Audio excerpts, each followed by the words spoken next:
ઘણી વખત વાલીઓ એવું માનતા હોય છે કે માત્ર પ્રેમપૂર્વક સમજાવવાથી બાળકો નથી વ્યવસ્થિત રહેતા કે નથી શીખી શકતા. તેમને મારીએ કે રાડો પાડીને ના કહીએ ને ત્યાં સુધી તેઓ સમજતા જ નથી.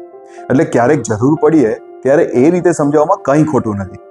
મિત્રો, બની શકે કે બાળકને ખીજાઈને કે હાથ ઉપાડીને તેમની ભૂલો કે તોફાન માટે સમજાવવામાં આવે ને તો તેની અસર તરત થાય છે.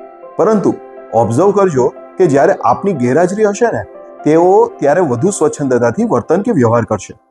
કારણ કે જ્યારે તમે ખીજાઈને તેમની પાસે કામ કરાવતા હોવ છો ને ત્યારે તેમનું લોજિકલ દિમાગ કામ જ નથી કરતું હોતું. જેથી તેઓ એ સમયે નથી સમજી શકતા કે તમે શું કામ તેમના પર રાડો પાડો છો કે મારો છો. તે ત્યારે માત્ર તમારા ડરથી જ એ કામ કરી લે છે. પરંતુ જ્યારે તમે તેમની સામે નહીં હો ત્યારે તેઓ તેમની વિવેક બુદ્ધિથી કંઈ જ નહીં કરી શકે.